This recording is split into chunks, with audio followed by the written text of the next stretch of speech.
البتہ یہ طے ہے کہ ہر کامیابی خواہ چھوٹی یا بڑی انسان کے لیے خوشی و طمانینت کا سبب بنتی ہے۔ یوں لگتا ہے کامیابی دراصل خواہشات کی لامحدود سیڑھی کا نام ہے۔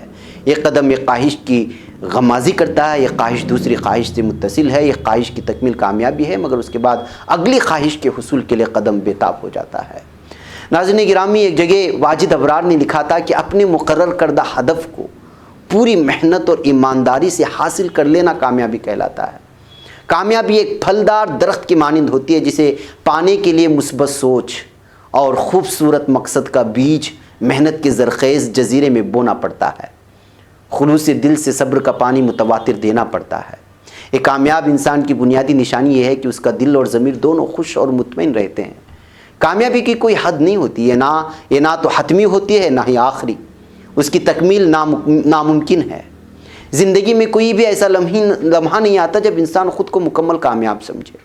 یہ تو ایک مسلسل جاری رہنے والا سفر کا نام ہے جس میں پڑاؤ نہیں ہوتا، بالکل ایک سیڑھی کی طرح جہاں ایک پائیدان سے دوسرے پائیدان پر پاؤں رکھا جاتا ہے۔ ہمارے یہاں ایک کامیاب انسان کی عام سی تعریف یہ ہے کہ وہ معاشی طور پر مضبوط ہو، مہنگی گاڑی، بڑا گھر اور ایک تگڑا سا بینک بیلنس اس کے پاس ہو۔ کیا صرف آسائشوں کو پا لینا ہی کامیابی ہے؟ ہرگز نہیں۔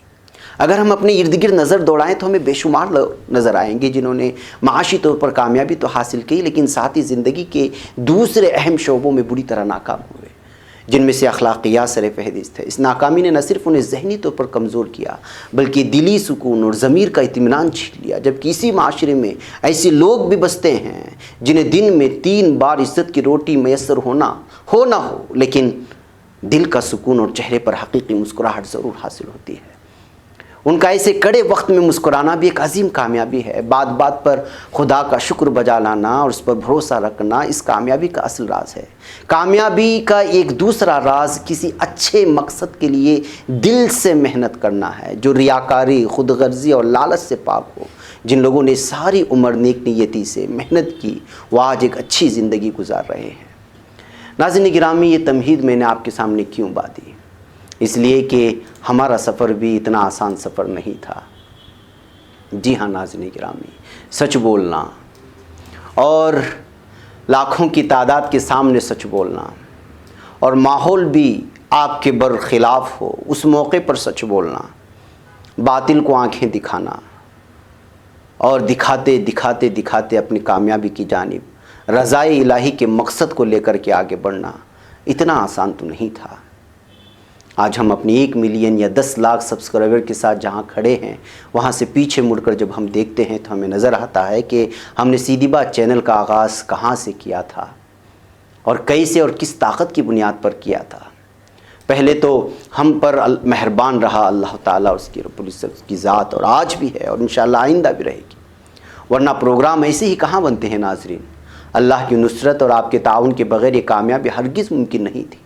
چنانچہ ایک حقیر سے آغاز کے بعد آپ ناظرین کی تعداد بطور سبسکرائبر بڑھتی چلی گئی۔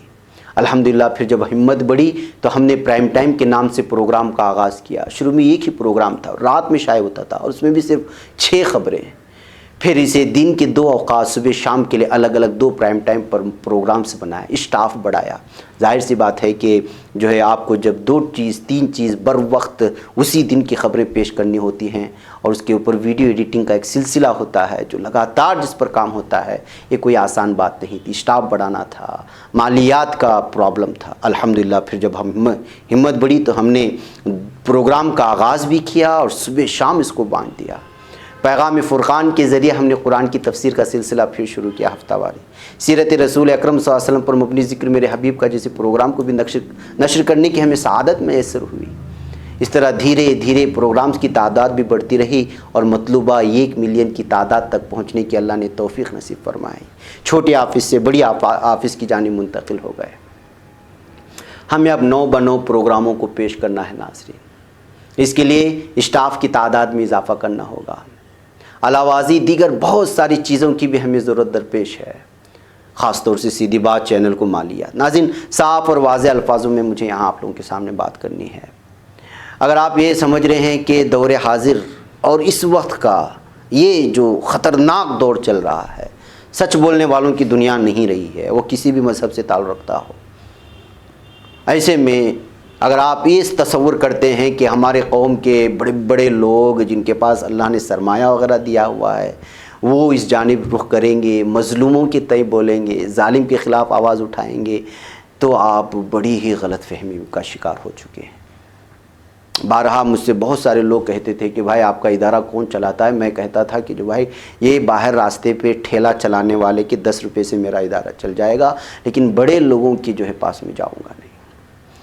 اگر ان کے اندر واقعی میں قوم کی اور اس طرح کی جلسے کر لینا، بڑے بڑے ہوٹلوں میں، 5 اسٹار ہوٹلوں میں، 3 اسٹار ہوٹلوں میں لوگوں کا جمگھٹا جمع کر کے 1.5 گھنٹے کی تقریر کر دینا، اور تقریر کرنے کے بعد جب عملی سطح پر کوئی آدمی ان کی خدمت میں پہنچے اور کہے کہ بھائی آپ نے اتنے پرابلمس بیان کر دیے، ہم نے اس کا جو ہے عملی سطح پر اس کا توڑ بنا لیا ہے، آپ کچھ کریں، تو اس کو 500 روپے جمع کر کے بول دینا کام آگے بڑھاؤ، جو کام لاکھوں کا کروڑوں کا ہوتا ہے، تو اب ایسے مالدار کی مالداری لے کر کے آپ کیا کریں گے؟